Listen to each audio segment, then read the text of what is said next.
Mark Shayler, welcome to the Common Creative Podcast. Thank you. It's such a joy to be here, dislocated by miles and time.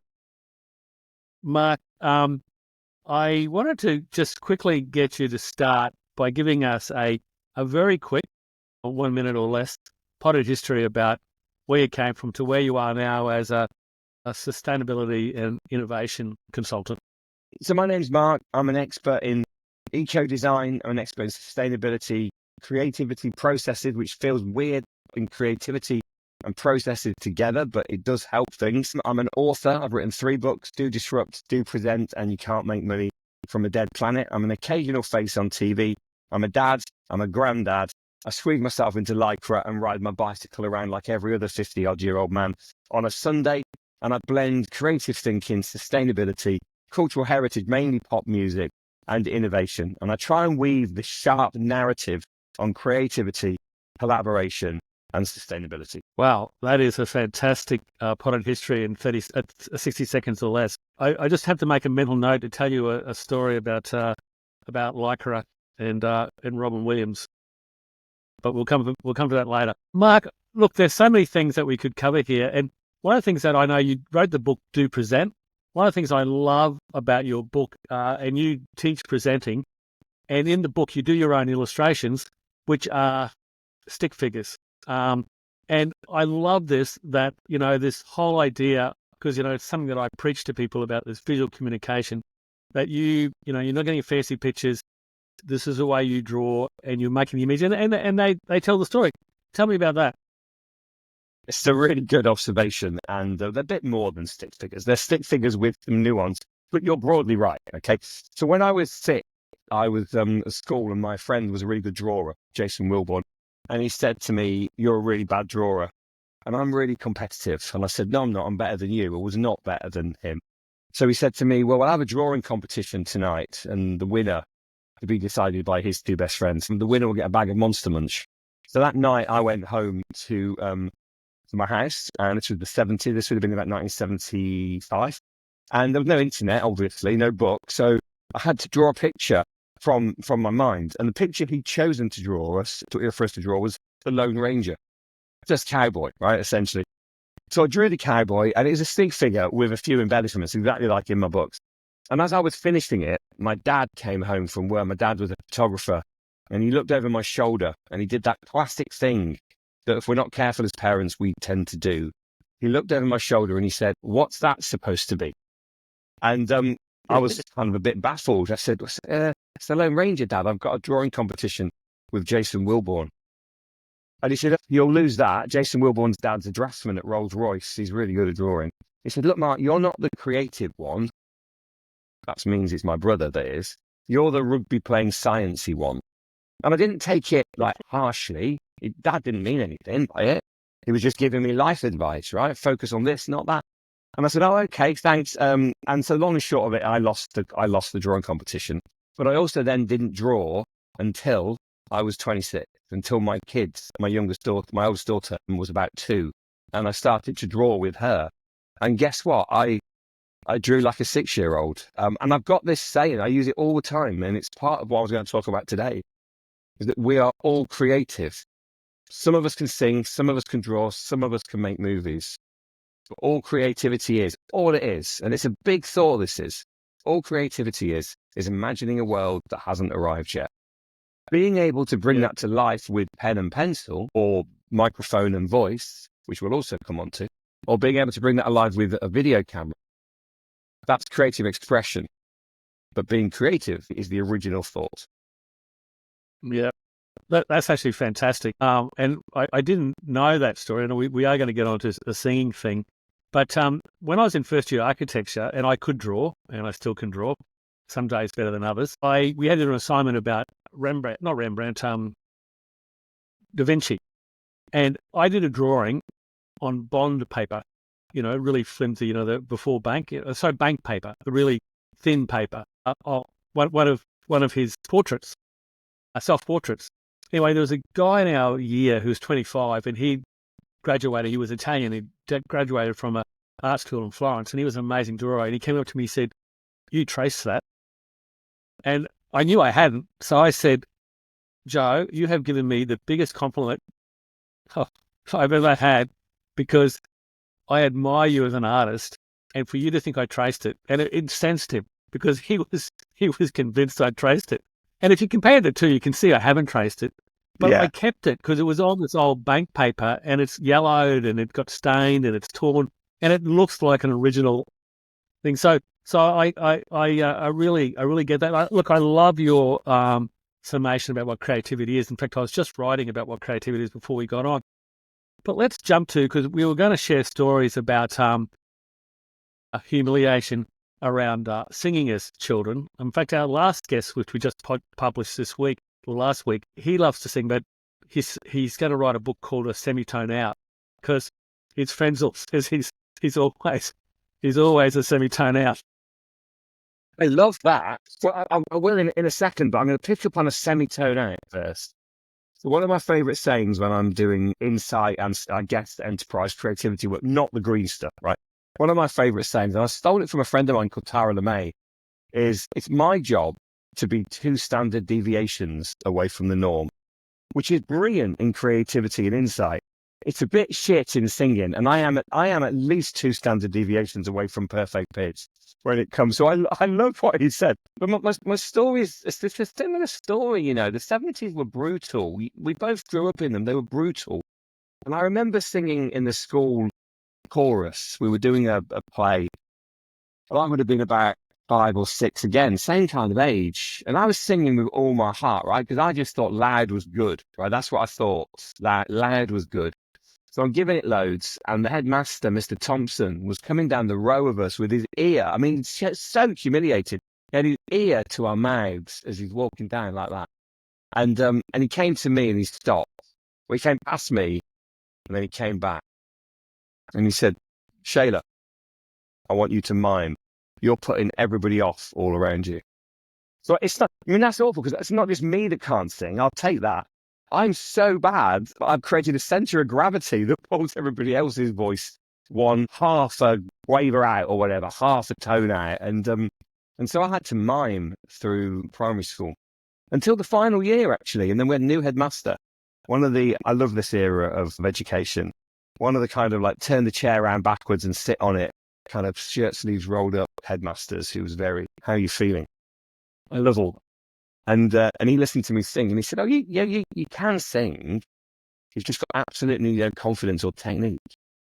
So you're going to be the lead in the school play." So I had to play the king in this play, and I had to do a solo at the end. And it haunts me to this day, because I can't carry a tune in a bucket, Paul. But I did it. I got through it. I had 3 performances with my grandparents and my parents in the audience, and it was beautifully humiliating. Mm. Well, look, how'd that do for your confidence? I didn't back my confidence. So I love singing. The thing is, Paul, on paper, I'm the lead singer of a mid to late 80s indie rock band. I got all the moves. I got all the clothes. I've got all the stances. I've got everything, all the best taste in music. But all that, I just have no talent. So when I do talks, which is a good chunk of my time, I'm living that out, right? This has become an absolutely driving force for me, that I can't be a pop star, but what I can be is I can be an indie speaker. And that's where I've gone with it. Actually, it's so interesting, because my journey and my motivation is similar, and my story is so similar to yours. I was in the school musical. I was about 14. It was in the early 70s, and it was in the final dress rehearsal. Interestingly, because I'm a very visual person, I'd actually, with the help of one mate who didn't do art but wanted to help me to get out of 2 weeks of school, painted the 2 big backdrops, the size of football fields. So, I had a visual representation there.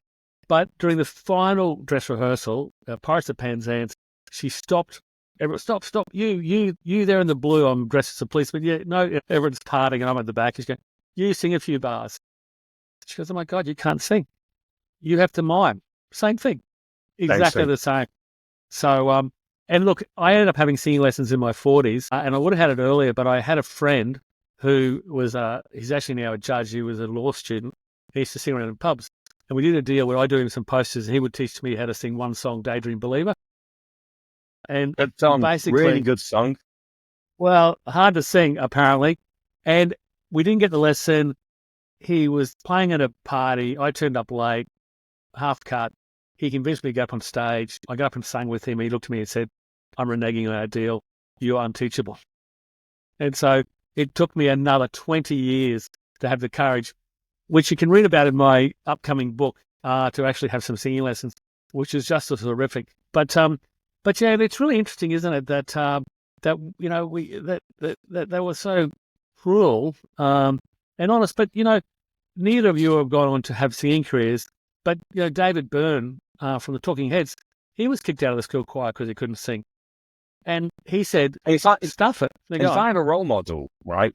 David Byrne, Neil Tennant, and to a degree, Jim Morrison. I know they're all white men. I know that. They're my role models in singing because none of them sang great. None of them sang great, but they all managed to achieve greatness.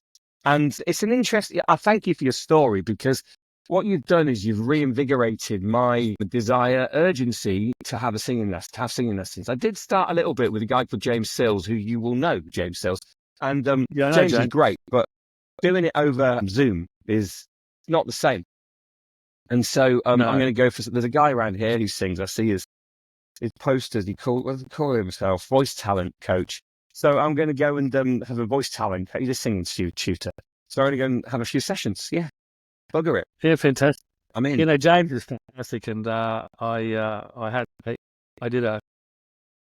have sung with him, recently as well at the Do lectures. So yeah, so that's amazing. I think that story was the one of the key reasons I wanted to have this interview, to hear your story, because I had shared mine previously. But the other thing that we had a thing is I do a thing, as you know, where I show people how to paint a lemon, and I do it because I've got a technique, and everyone's pretty happy with it, and I tell them that they're going to get a painting of a lemon, not a lemon of a painting. But when I tell you about this, and I have this thing called lemonator, and the O in the lemon is a cut lemon, and we started this whole thing about all these things about lemons that I didn't know, which I want you to tell me again. So I never cut lemon. In fact, I'll show you my lemon and tattoo here. So this is the lemon tattoo that is half a lemon from the open end. And that lemon tattoo, most people who of our age will know they are the O's of the Stone Roses on their first album and all of the original or the earlier posters. And I love lemon for lots of reasons. Acidic and sweet. You put it in a drink. I've done a lot of work in drinks innovation. You put it in a drink or in food, and it lifts everything out. Not because there's sugar there, but the acidity is doing the work, right? And there's something utterly magic about them. And the reason that the Stone Roses used the lemon as the O's in their name was because in some 1985 bedsit, John Squire, lead guitarist for the Stone Roses, and Ian Brown, lead singer for the Stone Roses, was stoned and watching a BBC documentary on the late 1960s French student riots, the near revolution, actually. And they were sat there watching this, and the story's amazing. So these incredible, bright students were out on the streets protesting the things that they needed to protest about. And the gendarmes, the French police, they're not gentle, right? They're not like the British police were back then, where they didn't even have a truncheon in Britain. They just, did a waggy finger and a stern look, and that was enough to make most people behave. The French police had tear gas.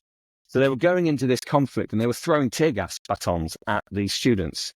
And tear gas clearly is unbelievably unpleasant to breathe in. It makes you cry. It completely demobilizes the protest. And they had some science students in amongst the students. And they said, "It's okay, we got this. Take it." There were lemons on the trees. This was in harvest time for lemons. There were lemons on the trees, and there were those trees growing in the squares and the avenues of Paris. They were picking the lemons off the trees, and they said, "Look, the acid in this will neutralize the tear gas. So bite into the lemon, give it a squeeze, and breathe around the lemon, and the tear gas won't bother you anywhere near as much." And that's the truth, and that's what happened. And Squire and Brown are sat there going, "Wow, cool, yeah." And they remembered that. And they remembered that because they were a goth band at the time. The Stone Roses were a goth band, and they weren't very good. Ian Brown arguably still can't sing. And so when it came to forming something that was a little bit more dance music, house music inspired, which is what they did. I mean, the magic of the Stone Roses is the rhythm section. It's Manny and Rennie. And when they created this pulsing bass, and this album was sounding amazing, like Birds meet Chicago House. And so they wanted this great picture on the front, and John Squire is an artist, he painted the front of it. And Squire and Brown remembered the lemons. So they did slices of lemons as the O's, and it's become so powerful an image. For people my age, the interesting thing though, Paul, is I reckon only about 5% of people who love the Stone Roses know that story. So let's get it out. Well, that's great. We can share that. I hadn't seen that album, but yes, you're right. What I had done was very, very similar, and I feel quite honoured that it had such a great history. It sits in us both, Paul. So Yeah. that need to challenge, not necessarily authority, but that need to challenge people's feelings of insecurity and not being good enough, and to help them do something well, that sits in us both. And that's why I think we're drawn to the same kind of work, and we're both drawn to the lemon. Yeah, actually, well, drawn to the lemon and painted to the lemon in my case. But where I was actually going to go with my next question was actually to bring it back to that definition that you have, or about what creativity really is. So it really doesn't matter if you sing off key, or 1, 2, or 3 semitones out, or you can only draw embellished stick figures. This whole idea about imagining a future that doesn't exist already.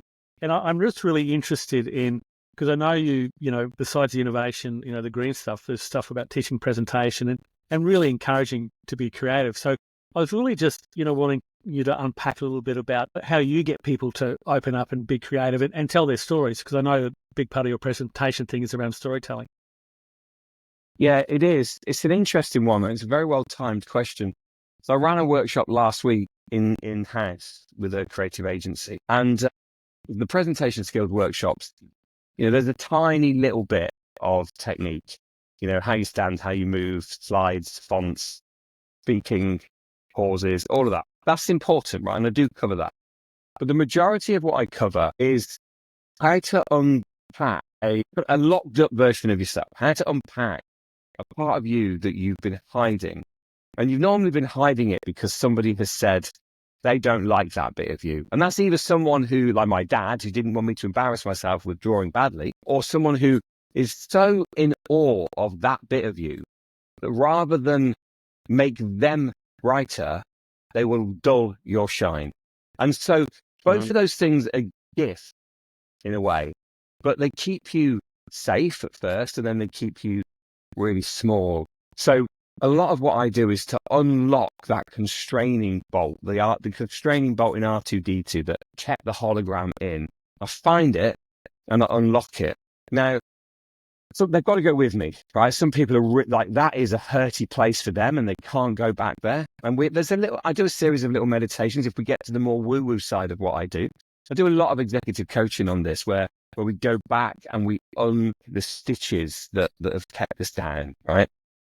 But in those presentation skills workshops, all we do is create a safe space, wherever that might be. And then other people fill that with their stories. And then everyone feels more confident to use their own. And this got to extreme situation. Actually, I was working with a big global drinks brand, and they had their kind of like rising American talent over in London. So I was, this is an alcoholic brand. They had these amazing bartenders over. It was like the most imaginative bartender competition. And I started off with a few stories about me, and I'm very open and I'm very vulnerable. And then all I said to them is, what excites you right now and what are you fearful of? Oh my God, it went like into deep therapy. Now, I'm a mental health first aider, but I am not a therapist. So there's a point where I have to say, this is really powerful stuff. But what I think we should do here is move into something else. It's interesting. I put a little video out this morning that a friend of mine did when a year ago I was in South Africa working with, it was Bombay Sapphire. They don't mind me saying. I was working with Bombay Sapphire looking at creativity. That's their whole thing, is how to be more creative. I don't do any green work with them at the moment, but I might. But I ran this workshop and I've got an audience full of South African bartenders. And going to South Africa was really important for me because during the 80s, I was not just part of anti-apartheid. I led a strike at the Tesco supermarket over apartheid, I refused to move South African fruit and veg. And I had this image that all white South Africans, this is prejudice, that all white South Africans were unpleasant people. They were there for the wrong reasons. That was my image. And I've never been to South Africa for that reason. And I've just refused to go. And I got this opportunity to go, and I thought, do you know what, it's time.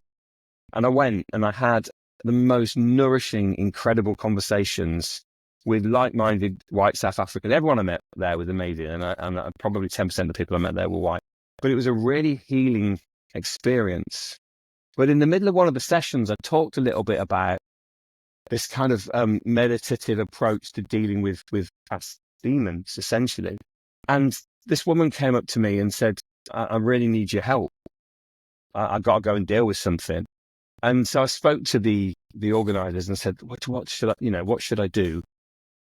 And he said, do you mind? I said, no, not at all. So I led this kind of regressive meditation that allows you to confront the thing that has kept you small, or in this case, the person. And it's a really safe space, and it's lovely. And it came out really well. She's an amazing bartender, and she grew hugely and healed, like massively. And heal, the word heal is the same word as whole. It comes from the Greek source. It means heal and whole mean the same thing. So when we're healed, we're whole. And when we become more whole, we heal. And it was just this incredible process. I felt so privileged. I wasn't paid to do that, to watch this woman pull everything back together again. Now, I don't plan to do this, Paul, in the sessions. In fact, some training sessions, I purposefully avoid all of this. So it's kind of like a weird gift that I can see, and it happens all the time. It's happened all the way through my life, and I've not mentioned it until recently. I can see what's holding people back. I can see deeper into them than they probably want me to. It happened when I was in the do lectures, right? You could see deeper into people and see what their constraints were all the time. And I kind of kept a lid on it for ages. It's come out now, but it's quite hard to control sometimes. So I have to keep my mouth shut often. Otherwise you end up being that friend that is permanently trying to fix people. No, that's not my job. Actually, it's interesting. One of the quotes that I use when I do my master classes come from David Brooks, and he wrote a book called How to Know a Person. And in that he says to see a person well is an act of deep creativity. Now, he unpacks it differently to the way I see it, but what I see is to see a person well, is about, exactly what you're talking about, getting past your prejudices. Like going to South Africa, you thought all South African white people were assholes. And basically, and it's through that, and only through that can we actually make these connections. And really, as you know, connection is at the heart of creativity. So I love that story of the fact that, you're in this creative world and you can actually see people deeply, which I think obviously gives you a leg up in be able to connect and bring out their creativity in them, because people, because we have to get past our biases, but people also got to drop the mask. And if you can bypass the mask, that's fantastic. I don't even see the mask. Well, I can see the mask. It's interesting, actually. The people that I struggle with when I'm coaching presentation skills, the people I struggle with the most are those people who do it for a living. And what they've done is they've created almost like a facade, a veneer, a character, right? It's not about becoming a character.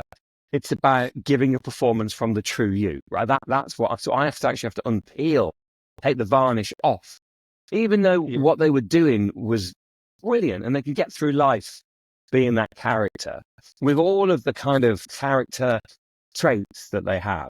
My job is to unpeel it. They're the hardest people to teach. It's not the people who are nervous, who are scared of speaking, who've never done it before. They're the easiest people to teach.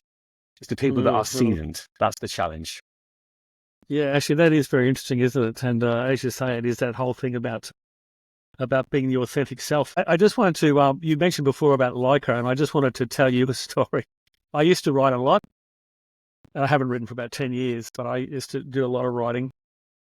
And I went to TED quite a few times in Long Beach. And I'd heard that Robin Williams went to TED. And in fact, there was this night where they had a nighttime session. It was especially on technology from the American ABC. And they had a technical hitch, and someone was heckling from the back row, this is hopeless. This is supposed to be technology, entertainment, design, technology.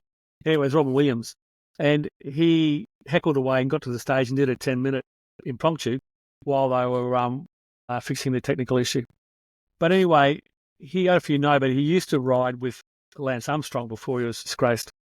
And so I wrote a lot, and there was 2 jokes. There was a joke about I was a mammal, the middle-aged man in lycra, and then the other joke was that if you did a lot of cycling, you're obsessed by it, that you suffered from cyclist.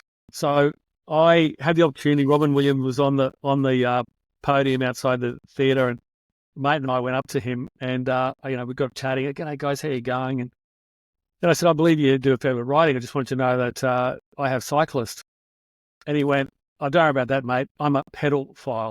You know what? I mean, people take the piss out of middle-aged men in lycra, and I understand that. And we are irritating. I get that. But all we're doing, Paul, is we're taking ourselves back to when we were 8 on the dirt tracks and back roads of wherever you grow up, with your friends, regaining the freedom from your mum and dad and getting out there. And I feel for absolute certainty, cycling, as it's widely quoted, has become the new golf. And both of those things, I suspect, are around staking the claim for freedom and moving away from whatever domestic situation you have got, no matter how beautiful it is, and being out with your mates with a big chain ring oily mark on your inner calf and riding a £2,000, a $4,000 piece of carbon fibre. And it's just escapism. I won't criticise it at all. I bloody love it. It's amazing. And we find feature brainwaves there. I loved it. Yeah, but actually, that is, I never really thought about that because, as kids, I grew up in a very flat town in North Queensland, and we rode everywhere. And I rode when we came to Brisbane. It's very hilly in Brisbane, so I didn't do as much because we didn't have gears back then. It was just, as you know. But yeah, we just would just disappear on our bikes. So I think it really is a great thing. And I suppose one of those whole things about that creativity is having the freedom, to be creative. Which so many people seem to be waiting for permission for that. And I suppose what we're both trying to do, and what you're doing is giving them, saying they don't need permission. We are so aligned on our work, right? I'm mainly in sustainability, but not totally. Your entire business is around sharing the good news of creativity and saying, do it. This is how you can do it differently or better. And in reality, when I peel all my stuff back, when I look even at the sustainability workshops that I run, even in You Can't Make Money from a Dead Planet, in the middle of that book is a whole section on how you have better, more relevant ideas. Because my big idea, there's many of them, although business has created most of the world's problems, it's the only thing that can fix them. Enterprise and creativity are good. Creativity is the most powerful environmental tool and a mind-changing tool that there is. If we use it to persuade people that deep-fried toasted sandwiches are a good thing, which is what we've done from the 50s to now, on this post-Fordist economic basis, we're trying to create desire, design, demand. If we use it for that, and we have, then it doesn't do the world much good. If we use it well, because this links my second idea, which is we tried to frighten people into better sustainability action and habits by telling them how shit the world will be if they don't change. And what we should have done is applied the creativity approach and said, imagine how great the world will be if we do change. Let's draw a picture of a better, fairer, more equitable, less prejudiced world, and let's all head for that. Because we'd all agree on that, right? We can argue over climate change or versus plastic. We can argue over, I was once told by somebody who I won't name that he was sick of my political correct bollocks when I tried to explain that there had never been anybody of colour speak at the event that we were arranging. And you just think, how can you not see that the world will be better if that happened? And the problem I had was I didn't explain how much better things would be. I focused on the other side of it. And that's exactly the same with sustainability. It's exactly the same when it comes to innovation and when it comes to the power of business to change lives. Mark, look, this has been absolutely fantastic. And unfortunately, we do like to keep the interviews for half an hour, I'm sure you and I could natter on and solve all the world problems for, for hours. But is there just a sort of our audience, Chris and I, are on a mission to lift the lid on creativity in life and business through ideas, stories, and visual communication. So, is there any sort of last, insights that you'd like to share to our audience about really, unstitching, I suppose, that creativity within? Yeah, I mean, the creative process, and I do call it a process, is nothing other than tapping into, I think, three things. Firstly, insight, not data. Data is great, but it's already happened. It's history. We don't want to know where the ball is going to be played in soccer or football. We want to play football where the ball is good. We don't want to, sorry, I'm going to say that again. We don't need to know where the ball is currently being played. We want to know where the ball is going to be played. So we need to dig into insight rather than data. Secondly, we want to have better ideas. There are three ways of doing that. Ask a better question, talk to people not like you, and enter theta brainwave. And theta brainwave is the bit between like listening and sleeping. It's the bit when you're in the shower, just before you go to bed, when you're on your bike, when you're knitting in the garden. It's that brainwave, and that's reached by meditation. And as well as those other things. So hit theta brainwave. And then talk to people who aren't like us. And that's that diversity piece. It's the world's different. Like the world's changed. It doesn't look like us anymore. We're in this transition between what was and what's going to be. And what was is fighting. You look at this, it happens in America, it's Trump, it's all of those things. It's what was. And as the old model is under attack, as the old model is dying, it becomes more dangerous. There is nothing more dangerous than a dying lion. And that applies not just to politics, but to the way that business works as well. Everything's moving east. Everything's moving. I mean, Australia is beautifully well positioned for this. Everything's moving east and then it will move back to Africa. So being able to tap into those customers, that'll guarantee your future success. And then think, you might employ a chief innovation officer or a chief creativity officer, but every single person in the business has a brain. Every single person is in creativity. Every single person is a sustainability officer. And if we can give permission rather than give silos, then things get significantly better. Yeah, that's fantastic, Mike. That is well worth the fee to turn up just for those 3 points at the end, besides everything else that you talked about. So, Mark, look, thank you for joining us on the Common Creative podcast. It's been great to have you and to reconnect with you again, and to hear your stories and to share stories with you. So, thanks a lot. It's been really good fun. Lovely. Thank you.